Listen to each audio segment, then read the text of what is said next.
Hello বন্ধুরা, এই ইন্ডাকশানটায় E0 problem আসছিল।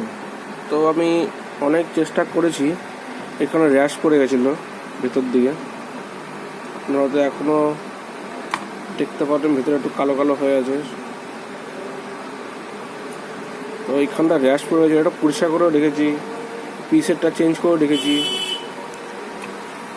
কিন্তু কোনো মতেই E0 প্রবলেমটা সলভ হচ্ছিল না। পরে এই সেকশন পুরো চেক করলাম, এই সেকশনের জন্য হয়, দেখলাম সবই ওকে আছে, কিন্তু প্রবলেমটা আমি অনেক ইউটিউবও দেখলাম যে এইরকম ধরনের কোনো প্রবলেম আর কিছু হতে পারে কিনা।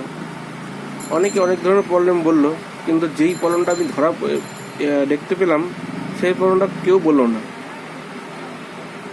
মনে হয় এরকম প্রবলেম হয় অনেক, হয়তো অনেক ইউটিউবাররা ঢালতে পারেনি বা করে দিয়েছে সেই ভিডিওটা।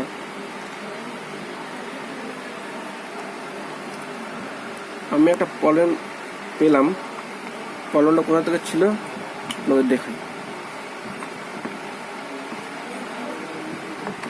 এই যে দেখতে পাচ্ছেন এখানে একটা 80-50 ট্রানজিস্টার আছে,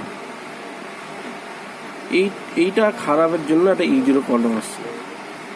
আর বাকি সব ঠিক আছে, ওকে, পুরো বোর্ড ওকে, শুধু একটা এটার জন্য 80-50-এর জন্য 80-50 এখানেও আছে দুটো, এটার জন্য অন্য প্রবলেম হয়, কিন্তু মেন প্রবলেম এটা, আমি এটা কথা বলছি, এই 80-50-এর জন্য E0 প্রবলেম আসছিল। যাই হোক, আমি খুঁজে পেয়েছি, সবাইকে শেয়ার করলাম এই জন্য আমার ভিডিওর মাধ্যমে। এরকম প্রবলেম যদি কেউ পড়ে তা জানতে পারবে, সব নলেজই রাখা উচিত ইউটিউবে।